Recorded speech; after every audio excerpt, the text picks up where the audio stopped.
Hello, my name is Jonathan Stevenson. I am so constipated that the constipation created hemorrhoids the size of soda cans. So I needed to find a specialist to take care of this problem. The reason I am anonymous right now is because if I show my image to people, I will be fired from my job, alienated from my community, and my family will be deported back to another country. So I must remain anonymous. I researched proctologists, and I could only find one that could treat my condition. And after a very unique experience, I decided to make a documentary about her life and her job, but mostly her job. I really didn't care about her life. Actually, it was really boring. So I just did one day in her life. I was going to do a lot longer, but I got bored. So anyway, I hope you enjoy this documentary.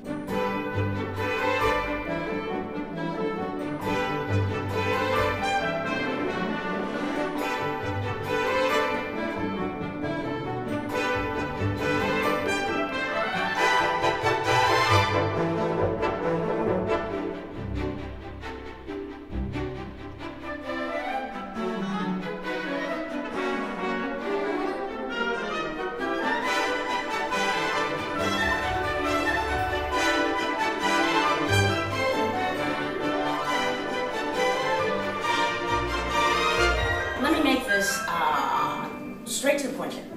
We are very important to mankind. However, we are not gastroenterologists who deal with the diseases of the intestinal tract, the polyps, the what have you.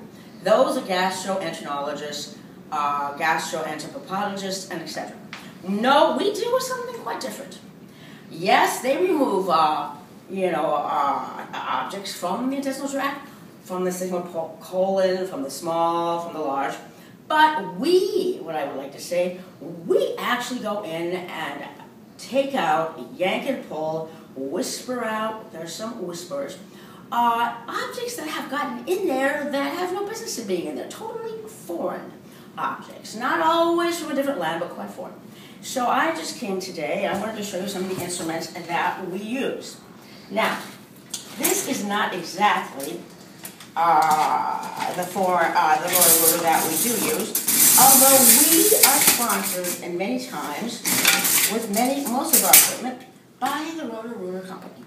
The plumbers that go in to your drains and snake out all that nasty hair and gunk that's in there, well, it's quite similar to what we use, except that we do sterilize it one more time. Now, it's really an emergency situation or a difficult situation when we have to use the rotor. What we normally use on a normal basis is, I usually have a mask of some sort on, and I put my arm in it and yank it out. I have a pretty good idea through imaging that we do here, and I can get it out that way. I'm very careful because many times the rodents. Let me explain to you here. We have found people coming in to this department, and they're, little things like that. And many times it's because a rodent of some sort has gotten blown up, or they sat down very hard without realizing it was scampering by, and was sucked up their rectum. Goes very high sometimes, and they don't like them in there. Maybe you enjoy them for a while, but get tired. So what we do, we anesthetize them with canned air. We don't want to be hurting the little creature in there. Now, sometimes they're vicious. We've had, some reptiles that were not really happy in there. So I have to go in with this, and I have my mask, which I don't have on me right now. But we go in and, we're fighting it back. And it works quite well. We don't want to hurt the fellows. We have had some where we can kind of like, and then they'll sit on the end and they want to come out, like that. So I want to show you a few other of our instrumentations. We have this. This was invented by an Italian, can we take this over here? An Italian tech person for proctologists and the field of proctology. When it works, then you comes that. And you go in and you look, and there is a bowling trophy. We have our friend, Mr. Gator. Now we've had his teeth filed down so he doesn't hurt anyone. We can go in like that. And we have he's got a gag reflex. We trained him for that. Take out the rodents or what have you. We have like this. You put a finger through, and then it kind of has a magnetic pull. But we can usually stop it. The little thing will jump on, or we can grab it with the magnetic force, EMF, and pull it up. There was a time I couldn't find my purple gloves, which are a requirement for proctologists. So all I could find was a black one. I used the black one, and it didn't go well at all.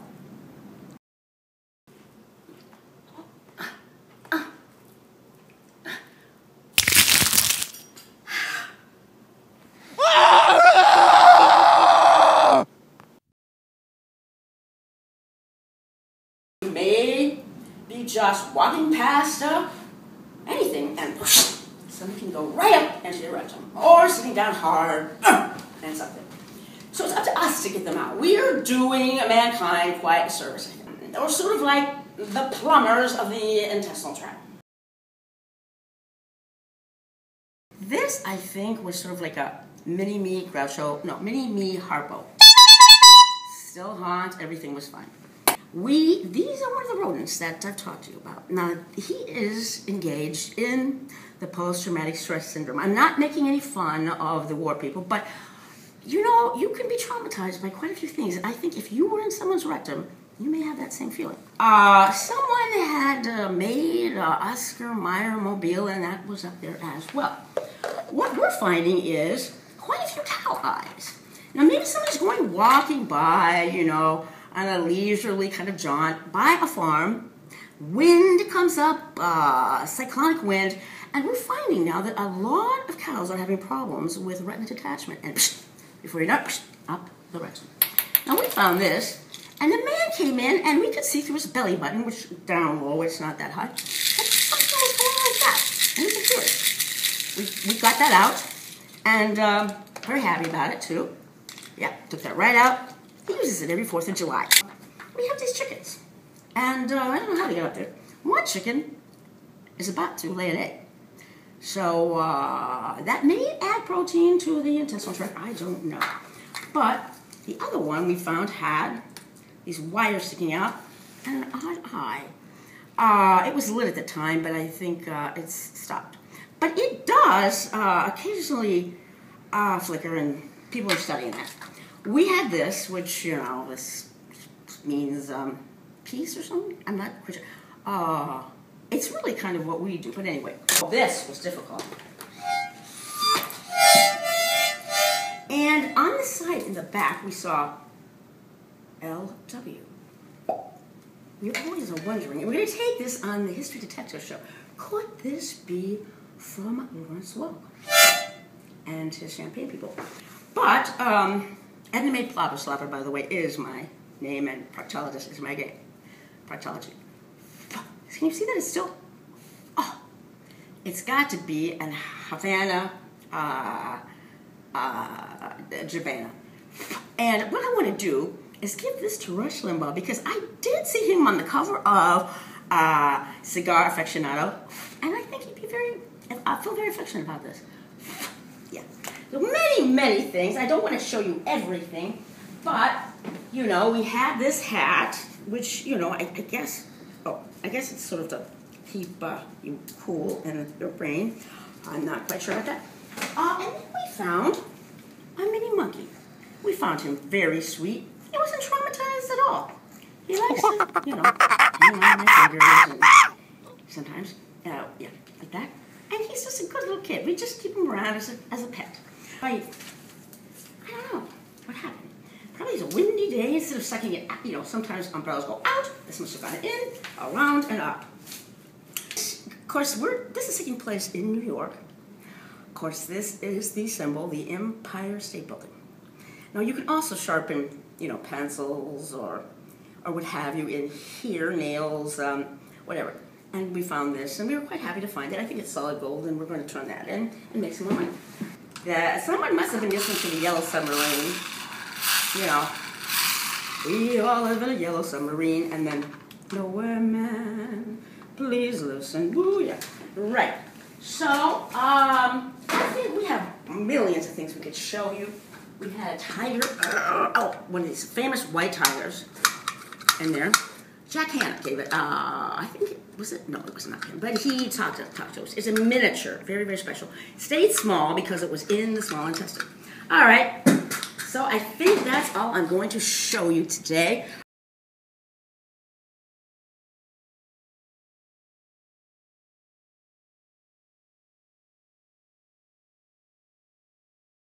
To you that the intestine is like the length of 50 football fields, yes, and here's the anus.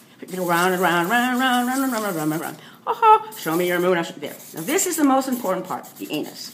It's the beginning and the end. It's the alpha and omega-3 as well. And say, you have a little mouse right there. I've showed you this before.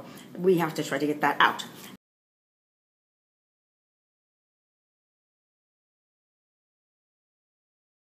All right, boys and girls, don't want to be too loud now, but we're going to go in now and actually remove what is in here.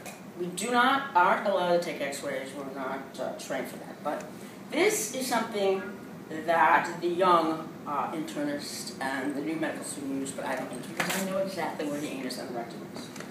So I'm going to go in and take a look. Oh dear. Oh my.